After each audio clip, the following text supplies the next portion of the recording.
pork braised or pork stew is something na common sa Pilipinas. Menudo, caldereta, pochero, yan yung mga talaga namang paboritong-paborito ng lahat na mga pork dishes na kadalasan tomato sauce based. Now, what we're doing here is another dish na siguro we're just adding some characteristics. Unang-una, we will be making use of lots of chilies. And dahil isa dun sa mga main products nila dito sa Quiliawan is yung kanilang tableya. So gagawa lang tayo ng asado de boda inspired dish or tatawagin nating pork and red chili sauce. Red and chili, yun yung isa sa mga siguro kodigo natin doon sa mga ingredients na gagamitin natin. So we have here of course our pork. And then for the red component, we will be adding yung ating tomatoes and tomato sauce. And red and chili na rin yung ating chili powder. So medyo malalaking tipak yung hiwa natin dito but because of the cooking time na in-anticipate ko for this dish, by the time na matapos na ito, sakto na siya. I'll be using butter para i-sear yung ating meat. Pero kung gusto nyo gumamit ng cooking oil, pwede rin.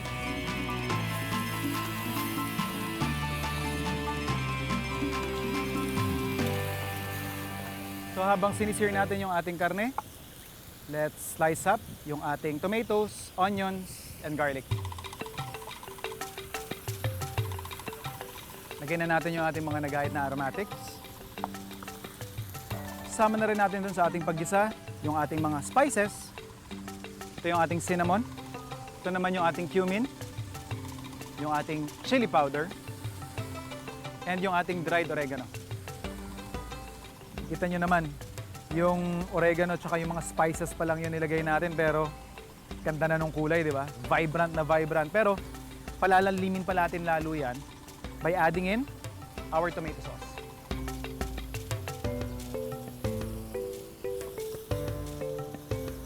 Siyempre, season natin ng salt, pepper, and then finally yung ating stock.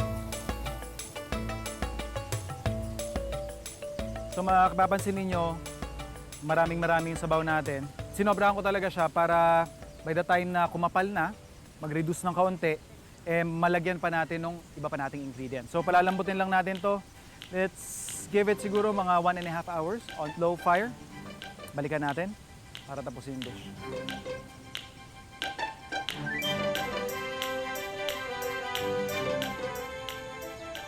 So makikita natin, jiggly na yung taba ng ating baboy. So that's an indication, syempre, na malambot na siya, luto na yung ating pinaka-protein. Pero hindi pa tayo tapos sa pagpapasarap niyan kasi kung mapapansin din nyo, sa mga recipes ko, lagi akong gumagamit ng asukal, asin, at saka anghang. So yung dalawa, anghang tsaka asin or salt element, meron na ako pero wala pa rin yung tamis element. Meron tayo ditong raisins, na ipupuree. This is optional. Kung ayaw yung ipuree, that's perfectly fine.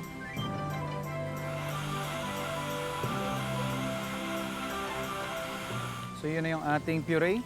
Papuntang brown na yung itsura niya.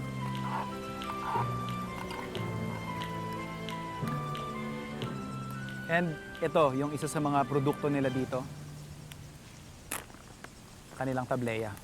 Sila yung nagtanim, sila yung nag-harvest, sila yung nagproseso. So we're just going to grate this.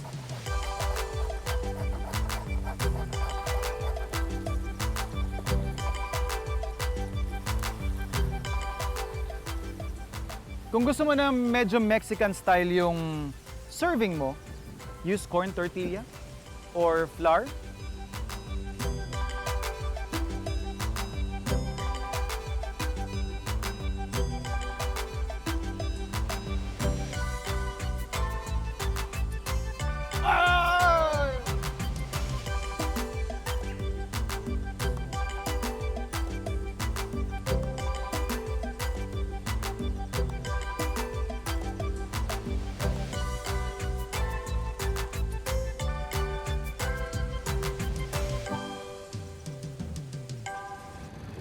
So Lizelle, First time sa Farm to Table? Yes, it is. And I'm so happy to be here.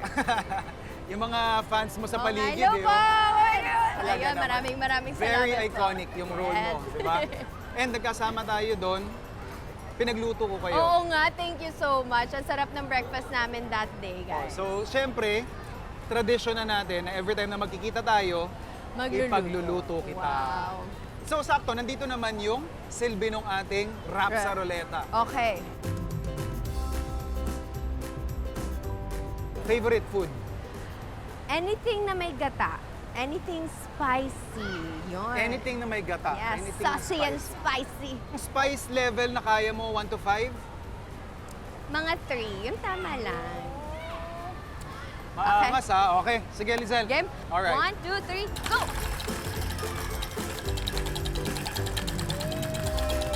Nasaan ba yung chef's choice na yan? Gusto mo ba yung chef? Sana!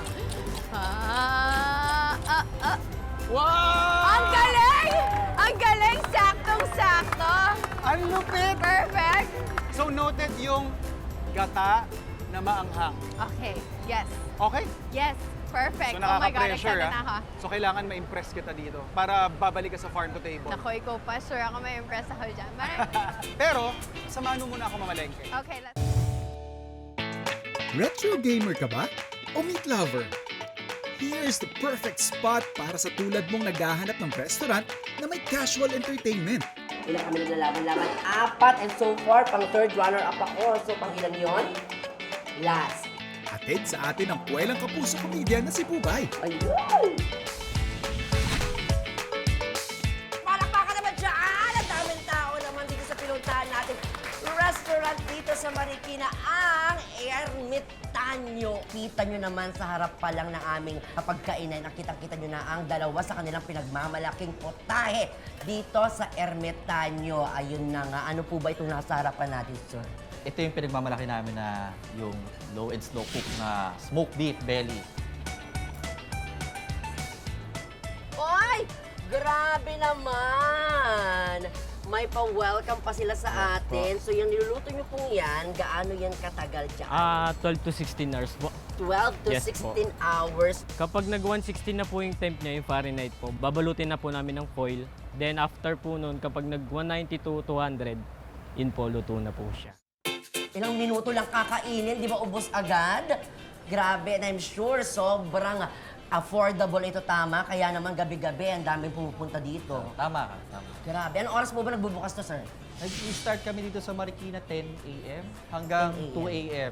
At eto na nga guys, titikman na natin ang Pinausukan. 16 hours pinausukan. Game!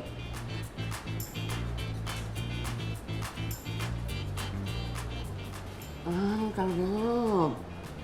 And saka subukan mo with the sauce. Ang sarap. O, ayun na, yung first time kong sinubukan, wala pang sauce. Grabe talaga, para siyang ano, marshmallow na yung pakiramdam, yung ganun sa sobrang lambot, sir. Tapos talaga ang dali mo siyang lunukin. At yun na nga, mas lalo ka pang magkakaroon ng pagkagusto. Natikman naman with the sauce. Ano naman po ang kaibahan ng sauce nyo sa ibang nagsaserve ng ganitong dish? So nakita nyo tong smoked beef na to, kapag in-smoke namin yan, 4 to 5 kilos yan. Pagtapos dito sa 16 hours, puro mantika yon. Okay. So, kumbaga, yung ano to, yung pinaka main ingredient niyan, sauce namin, galing dito mismo sa, alam mo, niluto sa sariling mantika. Yung sinasabi mo bakit siya malambot kasi yung mismong meat namin, pilihan yung fat to muscle ratio niya, halos balance. Ang sarap, sir. Grabe. Yung pakiramdam, pag natikman nyo po ang kanilang pinagmamalaking putaheng ito, guys, makukuha nyo yan doon kung bakit ermitanyo. Maiintindihan nyo bakit ermitanyo ang tawag sa kanilang restaurant kasi very magical yung lasa. Ayan, ang kanilang tolang seafood naman na usong-uso at sikat na sikat sa ang lugar po ito, sir? Usually sa bandang Visayas. and Mindanao po siya. Visayas. So, Okay. yung luto na to mostly parang pinaghalo-halong seafood na yung sabaw niya hindi masyadong tinimplahan para yung seafood talaga yun yung mas malasahan. Mainit pa siya, guys. Ito, actually, yung mga nagluto nito, nag-prepare nito, talagang import pa namin yan galing Iloilo at Bacolod. So talagang we make it to a point na authentic talaga. Perfect yung alat, tapos iisipin mo, pag nakikita mo ganyan, parang feeling mo maasim, pero hindi siya maasim. Saktong-sakto lang yung lasa, in fairness naman, sir. Ayan. Saka ang secret namin dyan, fresh ingredients. Ano po ito? Sharing pa o solo lang po yan? Solo lang. Solo lang yung ganyan kalaki? Ano to, kumbaga, by public demand, gusto nila madami. Madamihan, lalo pat summer na Summer, ngayon, oo, kaya ito eh. perfect. At kita nyo naman guys ha, kung gaano kadaming nilagay dyan, hindi tinipid. Yung milk, ginawa namin ice. Ayan na.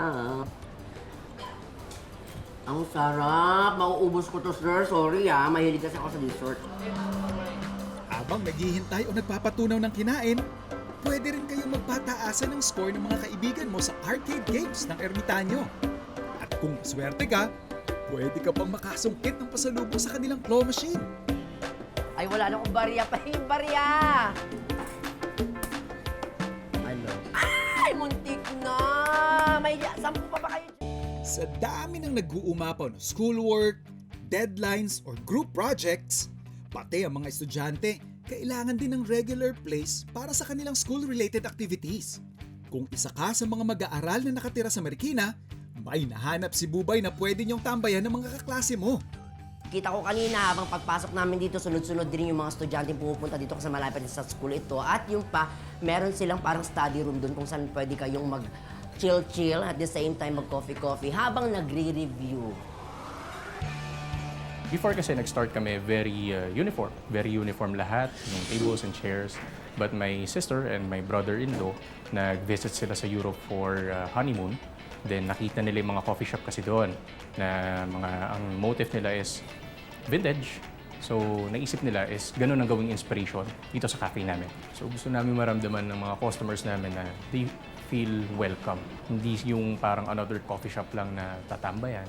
Gusto namin at home sila. And we are very lucky dito po sa Kalino Coffee Co kasi magkakaroon pa tayo ng chance na makagawa ng kape kasama syempre ang ating napakagwapong barista na si Kim. Tama ba? So yung beans kasi natin is locally sourced across the Philippines. So hindi kami gumagamit ng international kasi mas gusto namin support local farmers. Itsura pa lang, talagang uubusin mo na siya agad-agad. Wow! Grabe. Kanina medyo inaantok-antok ako pero ngayon parang bigla ako nagising ng bonggang-bongga at pwede pa akong uminom ng isa pang cup nito guys. Ang sarap ng kanilang pumpkin spice latte. A must try. Ito na nga, susubukan natin yung 4 pa sa best sellers nga nila na kanina inabanggit din sa atin. Meron sila ditong cafe latte. If you're into hot coffee, ito po yun. Ang kanilang cafe latte na meron pang on top. Kita nyo naman, may pa-design pa dyan. So talagang pinaghandaan. Very enticing to the eyes, guys. Doon mo malalasahan yung pinaka-difference ng highest quality of beans na source dito sa Philippines. Doon yun natin ma-appreciate yung lasa ng kape. Kasi hindi siya matatabunan ng tamis or kahit ano. Talagang full cream and then yung espresso lang. Siyempre, ang kanilang Spanish latte. Isa sa mga best sellers po nila, guys. Spanish latte na napakamura lang din. Pag gusto nyo na medyo icy-icy, pwede po ito at pwede ring hot. Nagtatry din kami ng coffee from other coffee shops to check if talaga bang okay yung lasa. Ang ginagawa kasi namin, nangyayari kasi parang iisa lang yung lasa nila. So we try to add another ingredient na secret na lang, syempre. At syempre, ang kanilang caramel macchiato na napakasarap banggitin. Caramel macchiato. Ayan po, guys. At kung gusto nyo yung medyo creamy on top with jelly, syempre, ano pa yan? I'm sure hinuhulaan nyo kung anong pangalan. Syempre, coffee jelly. Kasi nga, may jelly. Ay, ang sarap din. Tama yung talagang minention ni Sir kanina. Talaga namang yung kanilang lasa, nung kanilang coffee. Saktong-sakto lang. Hindi hindi masyadong matamis, hindi masyadong mapait. So we also have rice meals, pastries, and we also have fries for mga merienda, Yun. and then yung waffles. Ayun, sa mga rice meals nyo po, itong mga to, ang ganda ng pagkakaserve naman. Parang restaurant na talagang pampongga, oh. Lahat ng rice meal natin is actually 160 pesos lang. So, Wow! So ito, we try to keep it simple as much as possible. So, para siyang all-day breakfast. At ito naman po, ang inyong waffle. Ang ganda din ng present sa atin, guys. 4 na pieces yan. So, for sharing po ito. And of course, this one po, ang inyong Cheesy fries. cheesy fries. Best for sharing siya. At pag sinabi mong cheesy talaga, guys. Na isa sa mga nakita kong in-order ng ating tatlong girls doon na kunwari hindi ako nakita kanina pero nag-picture-picture na po kami. Nag-bonding na kami. Hi naman kayo dyan! Ayun, grabe. Galing sa school pero naka-eyeshadow. May napansin lang ako, meron tayo dito, parang naka-plain lang siyang parang hot water na nasa cup. Ano po itong partner na ito? First time ko makakita ng ganito, guys, ha? Actually, this is our s'mores tube. Yung kaya siya s'mores tube, it's actually consists of chocolate powder, chocolate sprinkles, and marshmallow. So, ito, parang ready to timpla na s'mores na nasa tube lang. So, all you need is an 8 ounce of hot water. Then, meron ka ng s'mores drink. Kita nyo, mawi-witness nyo yung mangyayari dyan. Oh, yun na. Yun na, sa mga mahilig sa mga chocolate. Ayan, at stir na natin ang bonggang-bongga. Ang gandang tingnan, no? S'mores, S'mores, diba? yes. Oh, ayan na siya, guys. Eto naman ang kanilang sausage! Grabe yung sausage nila. Ang laki-laki ng serving, diba? Napakasarap, sir. Hindi mo na kailangan ng sauce. Totoo po yung sinasabi nilang gano'n. At pwede kang magsalita kahit may laman ang bibig mo. Maanghang na putahe na may gata. Yan ang assignment ko mula kay Lizelle Lopez. Ang bisita natin ngayong linggo na nagpaikot ng rap sa ruleta kanina. Sa loob ng mutihan ng Pasig Mega Market, ano-ano kaya ang mapapamili naming ingredients for our Chef's Choice dish? Gata, unang piga. Okay, 2 piraso. Tapos, yung maliit lang, kayod lang. Yan, may options ka na bumili ng tigana Okay. or ikaw yung magpapakayod. Yung mga spices that would amplify yung sarap ng gata. So we're talking about onions. Siyempre, ginger. Ito, sili. Kailangan ba natin ng sili? Of course. Chef? Okay. Per your request. Perfect. I love it. Ayan. For color, let's put green chilies. Wow, okay. More garlic, I guess. Of course. Habang inihahanda ko ang outdoor kitchen para makapagluto, namasyal muna si Lizelle sa loob at labas ng palengke. Gaganda naman ang mga bulaklak na niya. Gusto yung picture? Okay, yan. 1, 2, 3. So, Ano sa tingin mo yung bagay sa akin flowers? sunflower. Bakit? Ganda mo. Thank you, Ate. Guys, meron akong ring flower kay Ate. Thank you. Ganda mo. Thank you. Yes, Reyes Garden. Guys, tignan nyo naman to. Ang cute nyo. Kuya, ano to? Yellow Boost. Guys, meron silang dahlia over here, oh. Kasi hindi pa siya nag-bloom. Tignan nyo to. Ang cute din nito. Lahat na lang cute. Namiss mo ba ang first dish na niluto ko kanina? Ang pork in red chili sauce. Don't worry, food explorers. I got you. Here's a quick recap. Hiwain ang pork shoulder into portion sizes. Sear ang karne sa mantika na may konting butter. Ihalo ang kamatis, sibuyas at bawang. Butburan ng cinnamon, cumin, chili powder at dried oregano. Ilagay ang tomato sauce and season it with salt and pepper.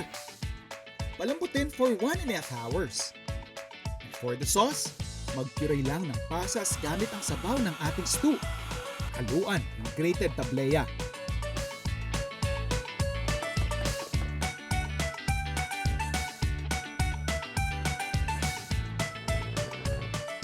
Kanina, tumapat ang rap sa ruleta sa Chef's Choice. Kaya naman ipinagkatiwala sa akin ni Lizelle Lopez ang pag-iisip ng putahe na pagsasaluhan namin mamaya. Basta ang request lang niya, may gata at maanghang. So nakakuha tayo ng inputs kay Lizelle kung ano ba yung mga flavor profiles ng mga pagkain na i-enjoy niya. And saktong-sakto, mahilig siya sa gata. Specialty gata. And we have this dish na siniserve namin sa anihan. Halang-halang ito, pero it's mostly a cross between halang-halang and yung Maranao dish nga na piyapara na manok. What we do here is niluluto rin namin to sa gata, pero yung piyaparan na siguro component nito is yung paggamit namin ng kinayod na nyog. So we have our chicken. I'm just gonna cut this in half. So ganito namin siya siniserve sa restaurant talaga. Half. And then, yung mga pampalasa, syempre. Simpleng dish lang ito, pero dapat hindi tayo magtipid doon sa ating panggisa. We will prepare our garlic. Hindi ko to ifa-finely chop, tatanggalin ko lang ito ng balat. And then yung ating onions. And then we're gonna smash some ginger. We're also gonna slice some red chilies. Para lang din may contrast ng konting kulay, green chilies. So ready na yung ating mise en place, yung ating mga ingredients. Proceed na tayo dun sa pagluluto. So mainit na yung pan ko. Lagyan lang natin ng mantika. Lagyan lang din natin lang ilang piraso ng taba ng manok. Isi-sear natin or iba-brown na natin yung aking chicken, skin side down.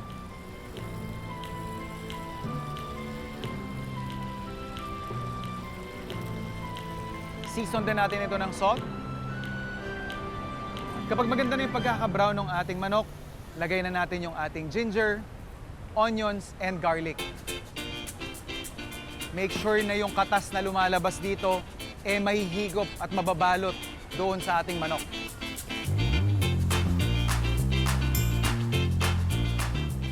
After yan, ilagay na natin yung ating kinayod na nyog. And then, yung unang piga o yung kakanggata.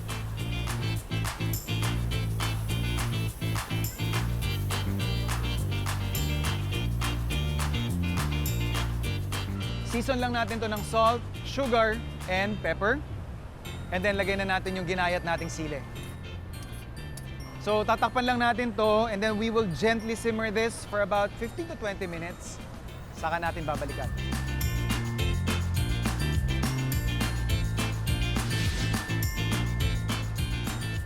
So, I thought of serving it to you.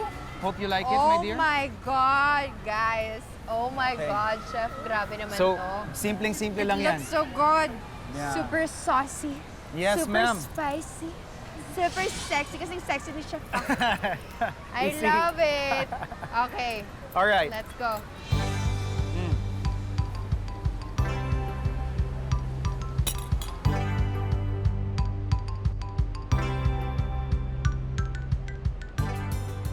Chef, ang Kamusta naman? sarap dito, guys. Mukhang mission accomplished tayo this Sunday. At isa pang katibayan na success ang niluto ko, Shinaron Cuneta lang naman ni Lizelle ang natira.